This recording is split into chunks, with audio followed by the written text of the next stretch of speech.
Hello dears, അഖില miss ആണ്. അപ്പോൾ ഇതാ മക്കൾ എല്ലാവരും വെക്കേഷൻ അടിച്ചു പൊളിച്ചുകൊണ്ടിരിക്കുകയായിരിക്കും അല്ലേ. ഒരുപാട് യാത്രകളൊക്കെ പ്ലാൻ ചെയ്തിട്ടുള്ള ആളുകൾ അല്ലെങ്കിൽ യാത്രകൾ പോയിട്ടുള്ള ആളുകൾ ഉണ്ടായിരിക്കും. അതുപോലെ തന്നെ നല്ല ഫെസ്റ്റിവൽ സീസണൊക്കെ ആയതുകൊണ്ട് ആ രീതിയിൽ ആഘോഷിക്കുന്ന ആളുകളും ഉണ്ടായിരിക്കും. അപ്പോൾ ഈ ആഘോഷങ്ങളൊക്കെ കഴിഞ്ഞ് അവധിക്കാലമൊക്കെ കഴിഞ്ഞ് നമ്മൾ കടന്നു ചെല്ലുന്നത് ക്ലാസ് 7ലേക്കാണ് അല്ലേ. അതായത് നമ്മുടെ UPയിൽ ഏറ്റവും സീനിയേഴ്സ് ആയിട്ട് മക്കൾ മാറുവാണ്.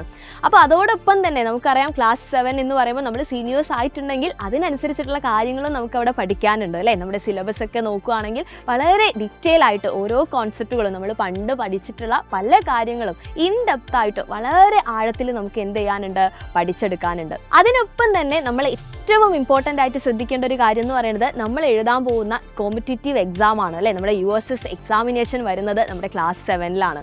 നമുക്കറിയാം USSനൊക്കെ പ്രിപ്പയർ ചെയ്യുന്നുണ്ടെങ്കിൽ നമ്മൾ തുടക്കം മുതൽ തന്നെ വളരെ ബേസിക് ആയിട്ടുള്ള കാര്യങ്ങൾ വരെ പഠിച്ചു തുടങ്ങേണ്ടതുണ്ട്. വളരെ പ്ലാനോടുകൂടി പോയാൽ മാത്രമേ നമുക്ക് ഈസി ആയിട്ട് ഈ പറയുന്ന എക്സാമിനേഷൻ അല്ലെങ്കിൽ നമ്മളുടെ സ്കോളർഷിപ്പ് ഒക്കെ നമുക്ക് നേടിയെടുക്കാൻ പറ്റുള്ളൂ. അപ്പോൾ ക്ലാസ് 7ലായിക്കോട്ടെ USS എക്സാമിനേഷൻ്റെ കാര്യത്തിലായിക്കോട്ടെ അവിടെയൊക്കെ നിങ്ങളെ സപ്പോർട്ട് ചെയ്യാൻ വേണ്ടിയിട്ടാണ് നമ്മുടെ സൈലത്തിൻ്റെ ഓൺലൈൻ ട്യൂഷൻ ബാച്ച് ആയിട്ടുള്ള അവഞ്ചേഴ്സ് ബാച്ച് ഒരുങ്ങിയിരിക്കുന്നത്.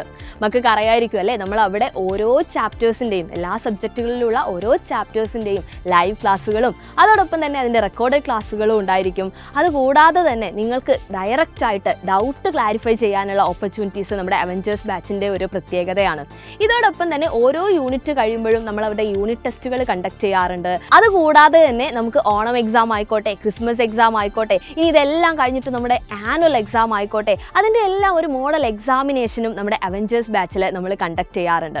ഈ എക്സാമിനേഷനൊക്കെ കഴിയുന്ന സമയത്ത് നമുക്കൊരു ആൻസർ കീ ഡിസ്കഷൻ ഉണ്ടായിരിക്കും. അവിടെ ലൈവായിട്ട് നിങ്ങൾക്ക് നിങ്ങളുടെ കാര്യങ്ങളെല്ലാം അല്ലെങ്കിൽ നിങ്ങൾക്ക് എവിടെയാണ് തെറ്റു പറ്റിയിട്ടുള്ളത്, അതെങ്ങനെ ക്ലിയർ ചെയ്യാം എന്നൊക്കെയുള്ള കാര്യങ്ങൾ നമുക്ക് ആ ആൻസർ കീ ഡിസ്കഷനിലൂടെ സെറ്റാക്കാനായിട്ട് സാധിക്കും. ഇതിനോടൊപ്പം തന്നെയുള്ള മറ്റൊരു ഫീച്ചറാണ് സ്റ്റുഡൻറ്റ് പാരൻറ്റ് ഡാഷ്ബോർഡ് എന്ന് പറയുന്നത്. അതായത് പാരൻസിനോടാണ് നമ്മുടെ മക്കൾ എത്രത്തോളം നമ്മുടെ ബാച്ചിൽ ആക്റ്റീവാണ്, അവരുടെ പ്രോഗ്രസ് എങ്ങനെയാണ് എന്നൊക്കെ കൃത്യമായിട്ട് നമുക്ക് മനസ്സിലാക്കാൻ പറ്റുന്ന ഒരു ഫീച്ചറാണത്. അപ്പോൾ ഇത്രയും ഫീച്ചേഴ്സുള്ള നമ്മുടെ അവഞ്ചേഴ്സ് ബാച്ച് നിങ്ങൾക്ക് സ്വന്തമാക്കാൻ പറ്റുന്നത് 2750 രൂപയ്ക്കാണ്. അപ്പോൾ ഇതുവരെയും നമ്മുടെ അവഞ്ചേഴ്സ് ബാച്ചിൽ ജോയിൻ ചെയ്തിട്ടില്ല എന്നുണ്ടെങ്കിൽ എത്രയും പെട്ടെന്ന് തന്നെ മക്കൾ ജോയിൻ ചെയ്യുക. കാരണം ഇതാ നമ്മുടെ ക്ലാസ്സുകളൊക്കെ സ്റ്റാർട്ട് ചെയ്യുകയാണ്.